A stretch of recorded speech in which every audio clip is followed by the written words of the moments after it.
오늘도 예수님을 만났던 한 사람의 얘기를 우리가 생각하면서 종교 지도자를 통해서 특별히 이제 이 직분의 얘기들을 한번 생각해 보도록 하겠습니다.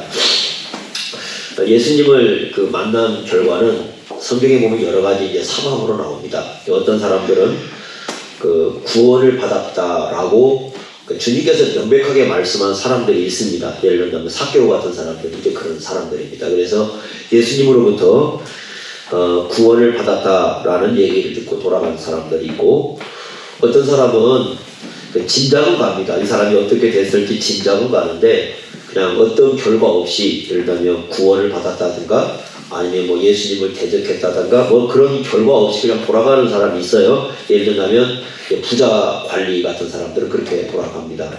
근데 어떤 사람은 또 어떤 경우가 있냐면 명백하게 이제 마무리가 예수님을 대적하는 걸로 끝나는 사람들이 있어요. 그래서 그 인생이 그냥 예수님을 대적하는 것으로 그냥 끝이 납니다. 오늘 우리가 살펴보려고 하는 사람이 바로 그런 사람인데, 그 사람 이름이 57절에 나오는 대제사장 가야바라는 사람입니다. 그래서 오늘 이 사람이 예수님을 만났는데 어떻게 예수님과의 관계를 행했는지를 우리가 살펴보도록 하겠습니다. 57절에 보시면 예수를 잡은 자들이 그를 끌고 대제사장 가야바에게로 갔다라고 얘기를 합니다. 그러니까 여기가 가야바는 명확히 대제사장이었다는 사실을 여기서 가르쳐 줍니다. 여러분, 우리가 신약성경을 보면은 이 제사장, 대제사장에 대해서 가끔은 복수를 쓰고 있어요. 복수. 그래서 제사장들 이렇게 하기도 하고, 누가복음 3장 2절에 보면은 안나스와 가야바가 대제사장으로 있을 때에, 그래서 안나스라는 사람과 가야바가 마치 두 제사장이 있는 것처럼 얘기를 합니다. 근데 대제사장이 둘일 수는 없어요. 그죠? 한 사람인데, 그럼 왜 성경은 이렇게 가끔 둘을 쓰고 있느냐? 이유가 있겠죠.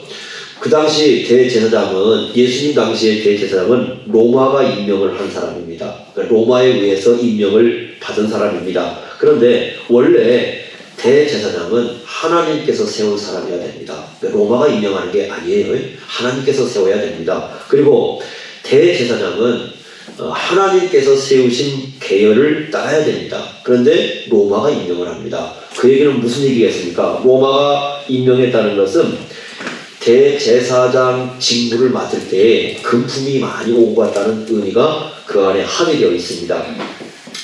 안나스와 가야바, 이 두 사람은 어떤 관계냐면 장인과 사위 관계입니다. 장인과 사위입니다. 그러니까 장인과 사위가 그 당시에 대제사장을 하고 있었습니다. 이 가야바의 장인이 안나스인데, 이 안나스는 주후 6년부터 시작해서 15년까지 거의 한 8년 정도 대제사장 노릇을 하고 나서는 직책에서 물러났습니다. 본디오 빌라도 앞에 그 총독이 그라투스라는 총독입니다. 이 그라투스라는 총독에 의해서 면직이 됩니다. 그래서 이제 그만두게 되었고요. 그 후에 이제 그의 사위 가야바가 주 18년부터 36년까지 대제사장으로 일을 합니다. 역시 이 가야바도 로마의 총독 비텔리우스라는 사람에 의해서 해임이 되어버립니다. 그러니까 이 사람들은 로마 관리에 의해서 대제사장이 되기도 하고 대제사장에서 해임되기도 하고, 근데 그렇게 됩니다. 예수님 공생의 당시의 대제사장은 가야바입니다. 가야바이지만 사실은 안나스라는 사람이 여전히 뒤에서 영향력을 행사하고 있다는 사실을 알 수가 있습니다. 대제사장은 성전을 수호해야 됩니다. 성전을 지켜야 할 직무를 갖고 있습니다. 뿐만 아니라 성전 제사를 주관해야 됩니다. 그 당시 이스라엘 사회의 최고 결정기관은 산헤드린 공회였습니다. 70명으로 구성되어 있는데 그 산헤드린 공회의 의장이 바로 대제사장이었습니다. 그래서 이스라엘 나라의 그 모든 정치, 종교, 사회를 결정할 그런 권한을 이 사람이 가지고 있었습니다.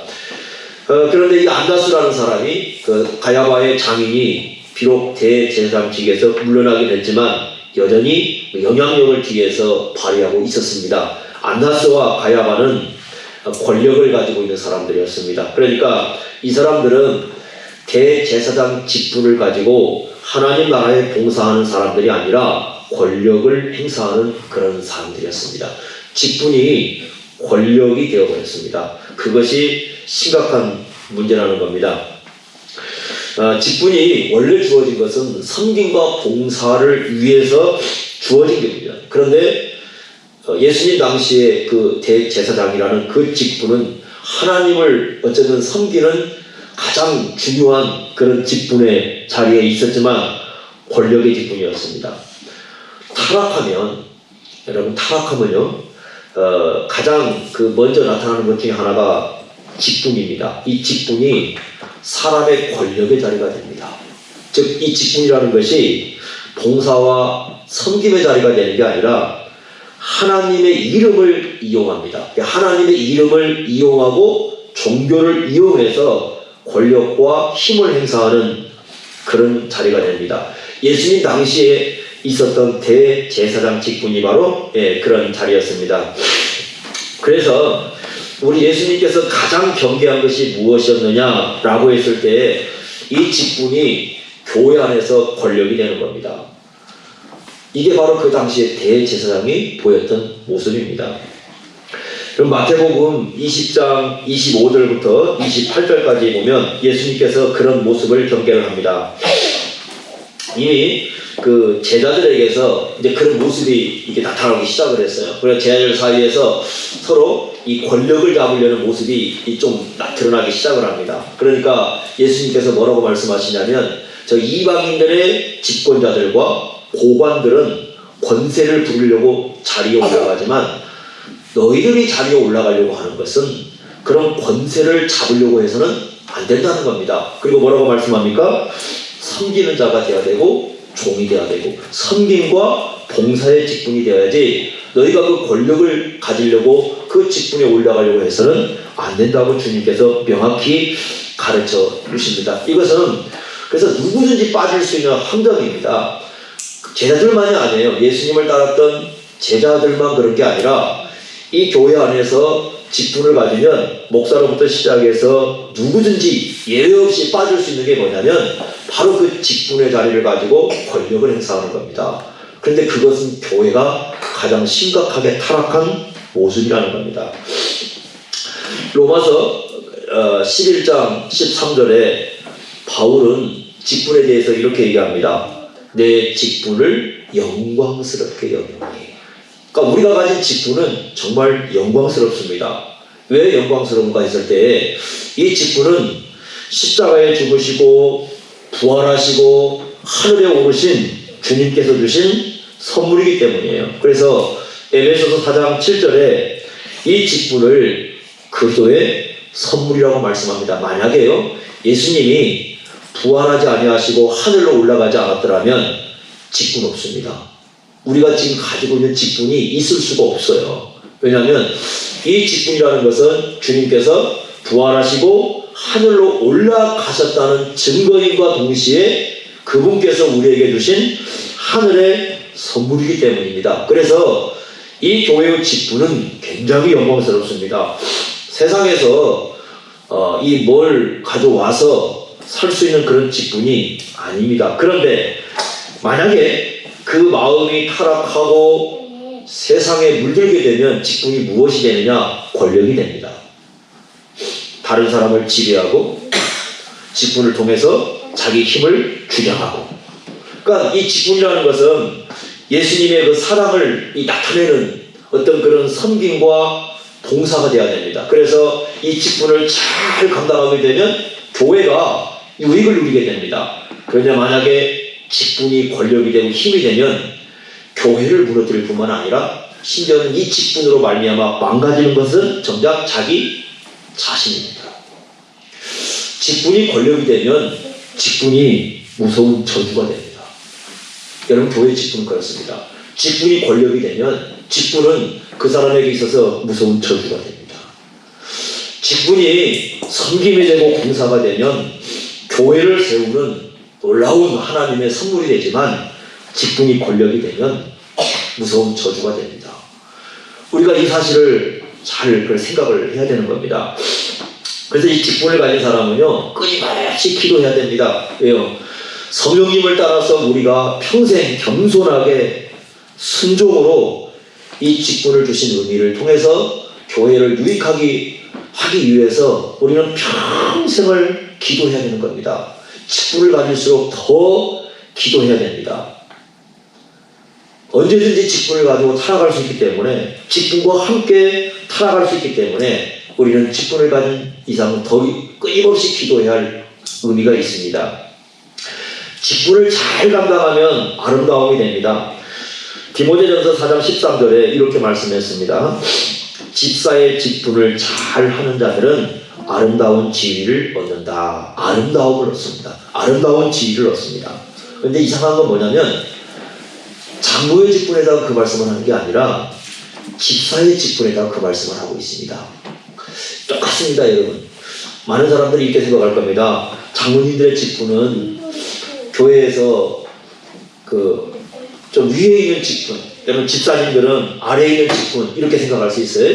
그런데 그렇지 않다는 거예요. 둘 다 하나님 앞에 소중하고 존귀한 것임을 가르쳐 줍니다. 그래서 집사의 직분을 잘 감당하면 아름다운 지위를 얻는다고 말씀을 해줍니다. 교회 공동체와 하나님 앞에서 이 선하게 아름다운 평가를 받습니다. 여러분, 성경을 보면 참 이런 장면 참 좋습니다. 로마서 16장 4절에 보면 브리스가와 아굴라에 대해서 이렇게 얘기합니다. 바울이 나뿐만 아니라 이방인의 모든 교회도 그들에게 감사하고 있다. 여러분, 이게 참 굉장히 의미 있는 거 아니겠습니까? 교회가 감사를 하고 있어요. 그러니까 이 사람이 교회를 감사하고 있다는 것은 교회에 그만큼 많은 유익을 끼쳤다는 거 아니겠어요? 물론 바울이는 나뿐 아니라, 그러니까 바울도 이 브리스가와 아굴라를 통해서 많은 유익을 누렸어요. 그런데 뭐라고 하냐면 모든 교회가, 그러면 이 사람은, 이 부부는 이 직분을 통해서 정말 많은 교인들에게 큰 유익을 끼쳤다는 거예요. 그래서 감사를 하는 거예요. 여러분, 우리가 얼마나 이렇게 한번 보시겠습니까? 우리가 직분을 마쳤을 때, 언제 다 우리가 이제 직분을 가지고 마칠 때가 있어요. 그랬을 때 교인들이 자, 그분을 앞에 놓고 평가할 때 우리 모든 교회가 당신이 행한 그 직분 때문에 당신에게 감사를 드립니다. 이렇게 얘기할 수 있다는 거예요. 이게 정말 얼마나 멋있는지 모릅니다. 그뿐입니까? 빌레몬서도 보면 그 얘기가 나옵니다. 빌레몬서 7절에 보시면 바울이 이렇게 얘기합니다. 형제여, 성도들의 마음이 너로 말미암아 평안함을 얻었으니 내가 너의 사람으로 많은 기쁨과 위로를 받아노라. 빌레몬이라는 사람에 대해서 이렇게 얘기합니다. 성도들이 너로 말미암아 평안함을 얻었다. 너로 말미암아 평안함을 얻었다는 것은 이 사람 때문에 이 험난한 세상을 살아가면서 기쁨과 위로를 누렸다는 거예요. 그 사람으로 인해서. 그 당시에 우리보다 훨씬 더 각박한 삶, 노예의 삶, 힘든 삶을 성도들이 살아가고 있었습니다. 여러분, 고대에 이 예수 믿는 사람들이 이 살아가는 모습을 보면, 제가 1세기부터 시작해 3세기까지 글을 읽으면서 야, 참 어려웠겠구나, 그런 생각을 많이 합니다. 어떤 경우가 있냐면 이런 경우가 있어요. 주일날 노예가 교회를 가려고 합니다. 교회를 가려고 하면 주로 이제 초기에는 이제 밤에 예배를 드리고 좀 지나면서 이제 새벽에 예배를 드립니다. 그러면 주인이 그걸 알고 의도적으로 새벽에 일을 시켜요. 이 사람 교회 못 가게 하려고. 그래서 그 종을 지목해가지고 교회를 못 가게 하려고, 그 공동체에 못 가게 하려고 다른 심부름을 시키거나 어디를 데리고 갑니다. 그랬을 때 그 종이 신앙생활 하기가 쉽지 않습니다. 그래도 이 사람은 또 아침에 그러면 저녁에 또 교회를 나옵니다. 그러니까 끝까지 신앙을 포기하지 않고 걸어가는 그 모습들을 보게 됩니다. 그 아내들도 마찬가지예요. 자기 아내가 예수 믿는 걸 알잖아요. 그러니까 남편이 교회를 못 가기 위해서 별걸 다 시킵니다.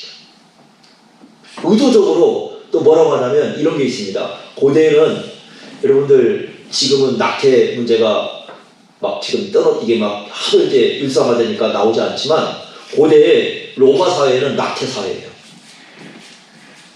수많은 사람들을 이 낙태를 시킵니다. 그래서 어떤 때는 그 낙태를 시켜서 죽은 아이들 때문에 하수구가 막힐 지경이라고 얘기를 합니다.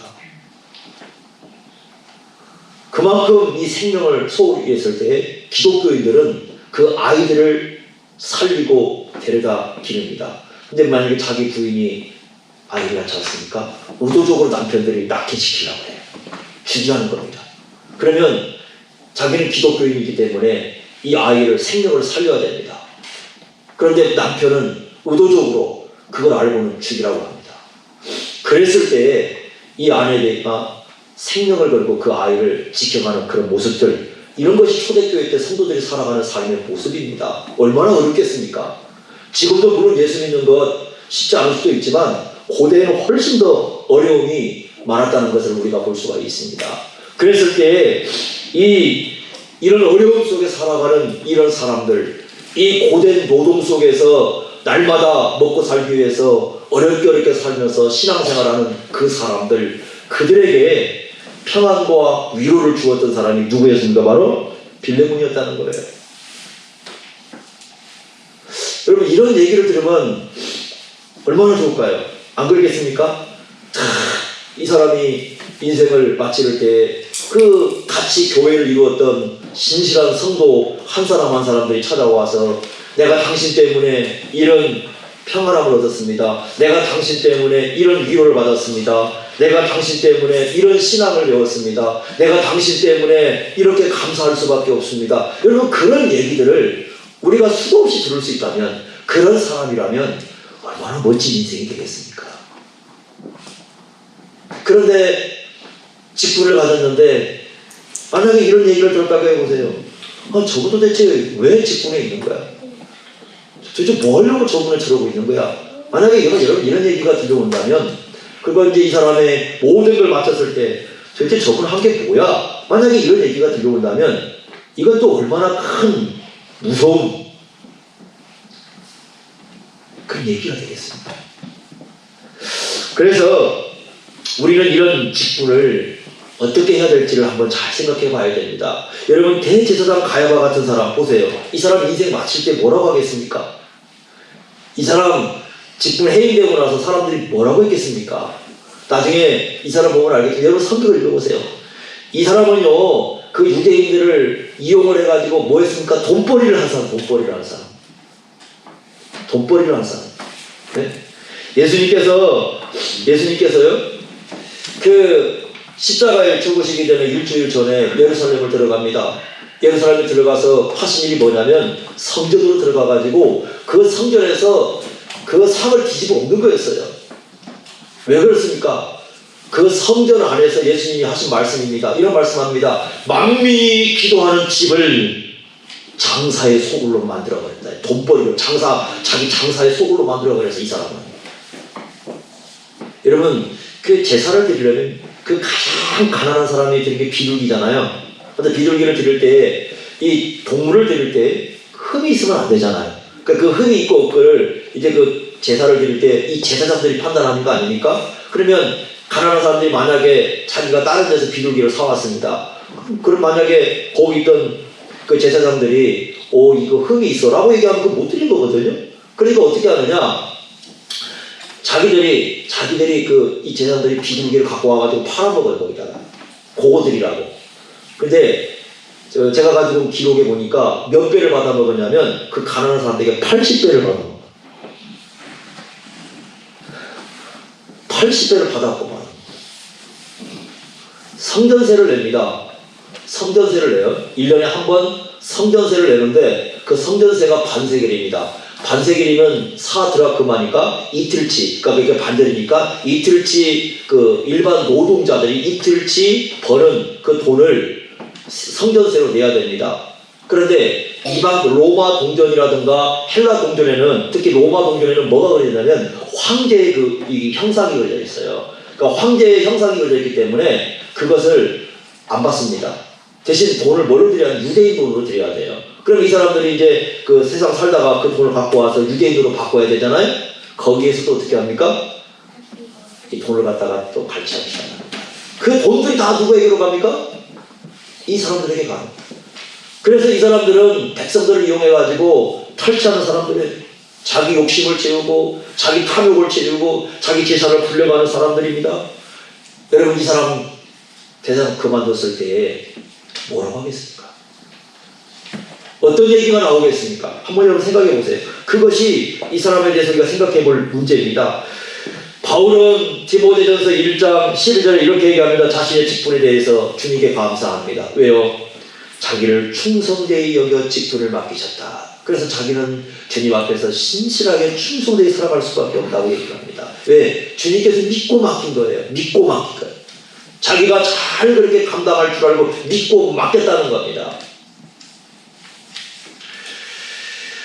그래서 세 가지로 이렇게 나와요. 이게 직분에 대해서. 어떤 사람이냐면 직분을 가볍게 여기고 소홀히 여기는 사람들이 있어요.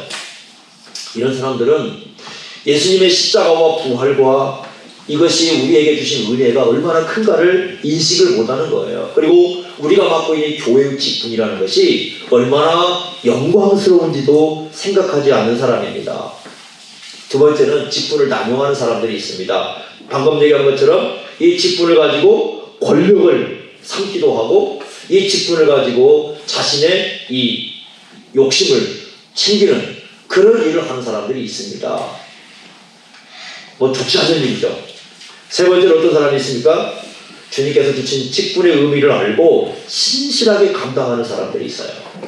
그걸 신실하게 감당하면 두 가지 현상이 나옵니다. 고린도전서 12장 3절과 7절에 보면 첫째는 예수님의 주대심이 드러납니다. 예수님의 주대심이 드러나요. 부활하신 주님께서 우리와 함께 계심이 드러납니다. 두 번째는 교회가 유익을 누립니다. 많은 사람들이 유익을 누리게 되어 있습니다. 이것이 직분을 신실하게 감당했을 때 오는 내용입니다. 그래서 이 예수님의 여러분 교훈을 보시면 그 당시에 이 대제사장을 비롯해서 이 이방 사람들 그뿐만 아니라 그 당시 종교 지도자들과 대조를 해서 어떤 직분자가 되어야 될까? 다시 말하면 예수님을 따르는 사람들은 어떤 사람들이 되어야 될까를 많이 가르쳐 주십니다. 그들을 아예 본받지 말라고 얘기합니다. 여러분 나중에 집에 가셔서 마태복음 23장을 한번 읽어보세요. 마태복음 23장을 읽어보면 이 사람들에 대해서 뭐라고 얘기합니까? 화를 쏟아부 예수님께서 화 있을진저 화 있을진저 화 있을진저 뭐가 된 거예요? 이 사람들은 직분이가 뭐가 된 겁니까? 저주가 된 겁니다. 무서운 일이죠.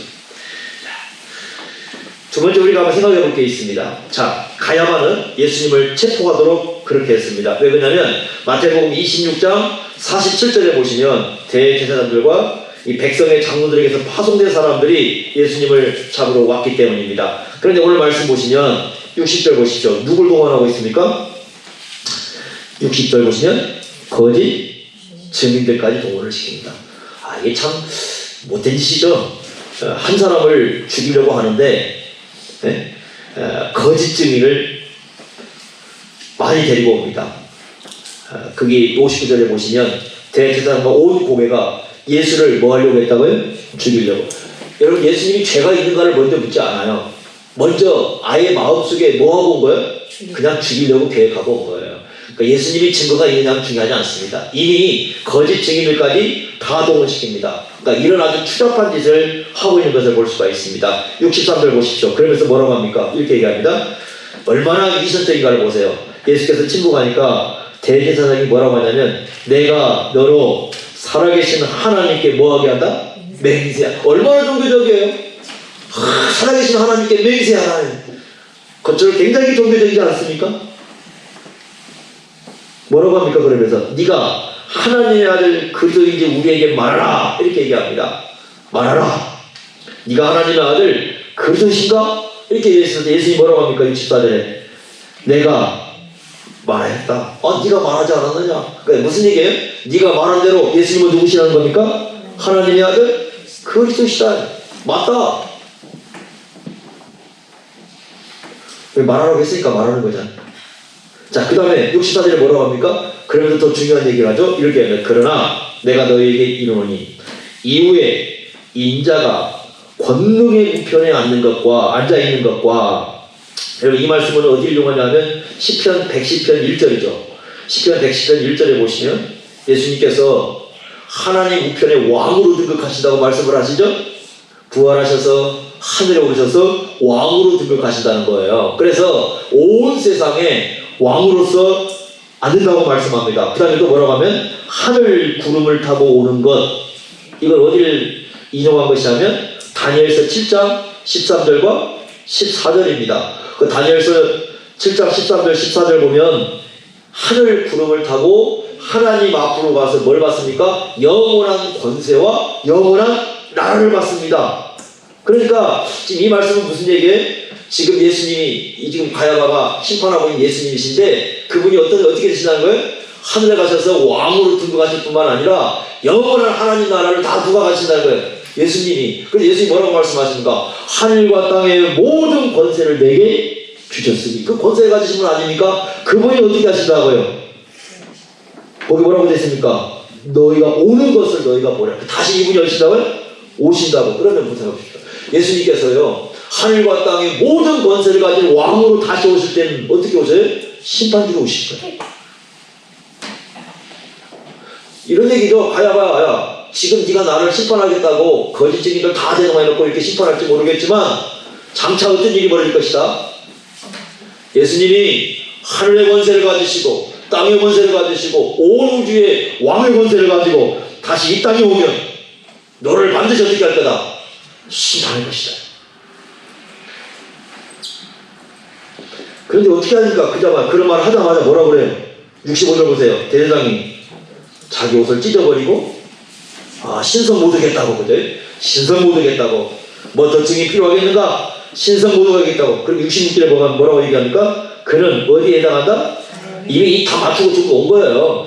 뭐 얘기를 들어서 사역이 아니라 이미 이 사람들은 뭐 하려고 왔어요?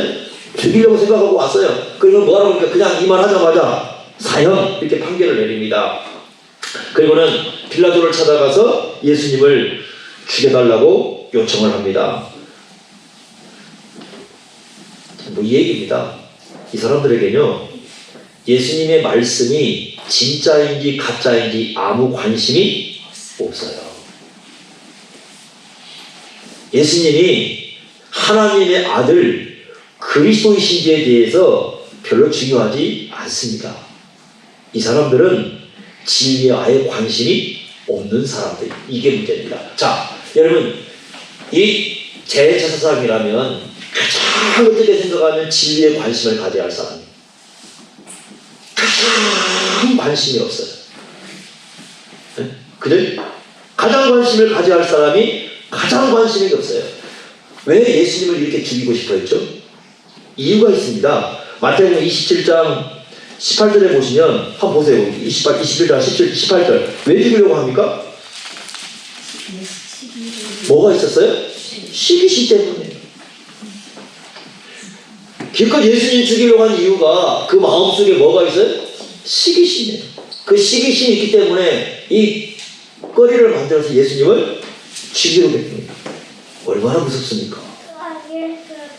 요한복음 11장에 예루살렘에서 가까운 그 베다니에서 어떤 일이 벌어졌냐면 예수님께서 죽은 나사로를 살려놓으시죠. 그렇지 않습니까? 그러고 나서 어떻게 됩니까? 그 예수님께서 나사로를 살려놓으니까 예루살렘에서 얼마 안 들으니까 소문이 쫙 이렇게 퍼졌을 거 아니겠어요? 그러니까 사람들이 어떻게 합니까? 이제 소문이 퍼지기 시작하니까 예수님을 찾아오고 예수님을 만나고 어떤 사람은 예수님을 믿고 예수님을 따르고 그러니까 많은 사람들이 그 예수님께 관심을 갖고 예수님을 따르잖아요. 그러니까 이 사람들이 모였습니다. 이 얘기가 들어간 거죠. 이 얘기가 들어가니까 그 공회원들이 이렇게 모여서 회의를 하기 시작합니다. 그래서 뭐라고 합니까? 이 사람들이 이런 얘기를 합니다. 야, 저 사람들이 예수님을 따르고 있는데 한다는 소리가 로마 사람들이 와가지고 자기들의 땅과 자기들의 민족을 빼앗아갈 거라는 거예요. 그러니까 가야바, 여기 나온 가야바가 탁 나서가지고 뭐라고 하지 아십니까? 이런 얘기합니다. 한 사람이 백성을 위해서 죽어야 돼. 그래야 온 민족이 망하지 않아. 이렇게 얘기합니다. 이 한 사람이 죽어야 돼. 그래야 우리 민족이 망하지 않아. 이렇게 얘기를 하는 겁니다. 이 사람들은요 예수님의 가르침도 중요하지 않았고 예수님이 죽은 자를 살렸다는 것도 별로 자기들에게 뭐 아무 관심 대상이 아닐 거예요. 다시 말하면 아예 뭐에 대한 관심이 없어요? 진리에 대한 관심이 없습니다. 그냥 이런 거예요. 끝장내지 않으면 이 사람 죽이지 않으면 저 민족을 와서 빼앗아 간다고 이렇게 하는데, 여러분, 그러면 가야바가 진짜 자기 민족을 염려해서 한 소리입니까? 아니에요. 여러분 보세요. 우리 다 수십 년 살아가면서 여러분 정치가들 안 믿죠? 정치가들 입에 붙은 소리가 항상 뭐예요? 국민을 위해서. 아니, 국민이 언제 뭐라고 했습니까? 그런데 이 사람 마찬가지예요. 백성들을 진짜 염려해서 하는 소리가 아니에요. 여러분, 제 백성들을 염려했다면 뭐하라고 이 종교를 이용해서 백성들을 그렇게 빼앗아갑니까? 종교를 이용해가지고 백성들 걸 그 없는 사람까지 비둘기까지 가난한 사람들까지 다 뺏어가는 이 사람들이 백성들이 사는 이제 죽는지 무슨 관심이 있겠어요? 진짜 관심은 뭐예요? 자기들이 자리가 뺏기는 거예요. 자기들의 그 자리를 빼앗기면 뭐가 문제가 되겠어요? 결국은 자기들이 지금까지 얻어놓은 그 재물을 취할 수 있는 길이 없잖아요. 잃어버린 거잖아요. 근본적인 건 뭐예요? 욕심이에요. 그런데 사람들이 예수님을 따라가죠? 그럼 어떤 일이 벌어지겠어요? 자꾸 사람들이 예수님을 따라가요. 그럼 어떤 일이 벌어지겠습니까? 예수님께서 자꾸 무슨 얘기를 해요? 그 사람들 그 종교 지도자들 얘기를 하잖아요. 저것들 다 화가 있을 것이고, 성전 가서 뒤집어 보놓으시고, 그러면서 예수님께 가까이 가면 갈수록 예수님이 움직일수록 이 사람들은 자기들 지위가 다 어떻게 흔들리고 있는 거예요, 자기들이. 그게 싫은 거예요. 예수님이 움직이니까 자기들이 그 있던 그 권세의 자리가, 그 탐욕의 자리가 흔들리는 거예요.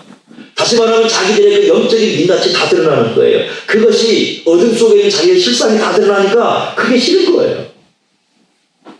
가야바는 종교 지도였지만 진리를 가지고 있는 사람이 아니었어요. 진리를 사랑하는 사람도 아니었어요. 요한복음 8장 47절에 이렇게 말씀했습니다. 하나님께 속한 자는 하나님의 말씀을 듣나니 너희가 듣지 아니함은 하나님께 속하지 아니하였음이로다. 이렇게 말씀합니다. 그들은 하나님의 진리를 듣지 않았습니다. 진리가 그 앞에 있어요. 예수님이 진리 아니십니까? 진리가 그 앞에 있는데 그 진리의 음성이 전혀 들려오지 않아요. 요한복음 10장에 예수님께서 이렇게 말씀했습니다. 예수님의 양이 누군가? 그랬을 때에 예수님의 음성을 듣는 사람이라 이렇게 말씀을 합니다. 그런데 이 사람들에게는 예수님의 음성이 전혀 들려오지 않습니다.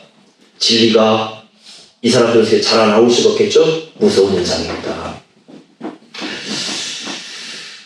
자, 여러분들 여기에서 우리가 생각할 게 바로 이겁니다. 직분에 있어서 가장 무서운 두 가지가 있습니다. 첫째는 진리가 없는 거예요. 직분에 제일 무서운 건 진리에 관심이 없는 거예요. 두 번째는 뭐냐면 진리에 의해서 성장하지 않는 거예요. 영적인 성장이 멈춰버린 거죠. 가장 무서운 겁니다. 칼빈은 이런 얘기를 했습니다. 교회가 뭐냐? 교회라는 것은 예수 그리스도의 학교다. 그리고 우리는 그 학생들이다. 그러니까 이렇게 얘기합니다. 우리가 직분을 가졌다고 해도 예수 그리스도의 학교를 떠나는 것은 아니다. 이렇게 말씀을 합니다. 만약에요, 성장이 멈춰버리면, 진리 안에 자라나지 않으면 고린도서 3장에 뭐라고 얘기했습니까?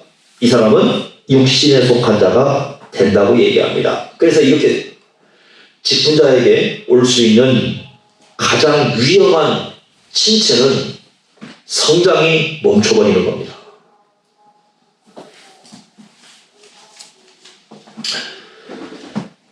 신앙은요, 마치 뭐가 같은 줄 아십니까? 자전거 타기하고 똑같아요. 두발 자전거요. 그러니까 요즘 아이들이 있는 거 뒤에 보조 있는 거 말고요. 그것은 멈춰도 안 넘어지잖아요. 두발 자전거는 가다가 멈추면 어떻게 됩니까? 넘어지게 됩니다. 신앙은요, 멈추는 순간 다 넘어지게 되어 있습니다. 예외 없어요. 목사도 예외 없어요. 멈추는 순간 모두가 다 넘어집니다. 그래서 베드로 후서 3장 19절에 자기 서신을 마치면서 뭐라고 하냐면, 거기 보면 다 있어요. 뭐 아내, 남편, 종들, 장로의 직분, 목사의 직분 다 있습니다. 그 안에 모든 사람들의 과제가 뭐냐? 베드로 후서를 딱 끝내면서 이렇게 합니다. 예수 그리스도를 아는 지식에서 끊임없이 자라가라고 얘기합니다. 계속 자라가요. 누구도 이 말씀에서 예외될 수가 없어요. 진리로 자라나야 됩니다. 진리로 자라나야 돼요. 예수 그리스도의 음성을 끊임없이 우리가 들어야 돼요. 그래야 우리가 살아갈 수 있는 것이고 우리가 올바르게 우리에게 주어진 것들을 감당할 수가 있습니다. 처음에 그 교회 이름을 지을 때 뭘로 지어야 될까? 그 특성을 여러 가지로 생각을 했었어요. 그래서 두 가지를 원칙을 세웠었어요. 하나는 뭐냐면 전국에 없는 이름, 전국 교회에 없는 이름. 그래서 전국에 아무리 두들겨도 안 나오는 이름을 만들자. 두 번째, 기독교의 특성을 좀 가장 잘 드러낼 수 있는 교회 이름으로 하자. 이거 고민 많이 했습니다. 그래서 이제 목자영성교회라고 했는데 처음에는 뭐라고 모금 이렇게 하려고 했는데 불교가 생각나서 이게 아니야 줄였으니까 아니야 이랬어. 다시 했으니까 그래서 그럼 우리가 교회를 했을 때 보니까 우리 찬송가에 목자영성이 나오더라고. 근데 전국을 다 뒤져봤더니 이 이름이 없어요. 이거다. 가장 잘 드러날 뜻이에요. 그러니까 모든 이 교회 오는 사람은 다 우리의 목자이신 예수님의 음성을 듣고 그분을 따라서 우리가 살아야 된다. 이게 평생 우리의 과제다. 그런 교회가 되어야 된다. 이곳에 들어오는 모든 사람들은 다른 거 듣지 말고 예수 그리스도를 따라서 그분의 음성을 듣고 끊임없이 전진하는 그런 교회가 된다. 그래 이런 교회를 하자. 그래서 이제 이름을 줬거든요. 이제 어떤 목사님을 돌아가셨는데 만났더니 이 교회 이름이 뭐라고 해서 목자영성 교회라고 했더니 약간 좀 기분이 조금 상한 듯한 얘기를 해요. 그 교회에 가야만 목자의 음성을 듣습니까? 묘하더라고요. 그 내용이. 그 교회에 가야만 목자의 음성을 듣습니까? 아니에요. 교회마다 다 목자의 음성을 들을 수 있죠. 다만 우리의 목표가 예수 그리스도의 음성을 따라서 주님의 말씀을 따라서 가는 그런 교회를 이루는 거 그거 아니겠습니까? 제가 최근에 이제 요즘에 교회들마다 임직식이 많아가지고 장로님들이 많이 세웠어요. 교회 임직식 가가지고 하니까 꼭 이제 지금 위치가 시작장이다 보니까 권면 이런 것들 아니면 이제 장로님들 때로 모여서 교육하고 이렇게 얘기하는 그런 것들이 많이 들어와요. 그래서 이제 가서 이렇게 얘기를 할 때 장로님들에게 이제 하시는 분들에게 제가 이렇게 강조했습니다. 제발 좀 평생 동안 우리 장로님들 마치는 순간까지 교인들의 모범이 돼야 되는데 제일 중요한 모범이 하나님의 말씀을 제일 잘 듣는 것입니다. 그것만 좀 잘해도 평생 동안 장로님 잘하실 겁니다.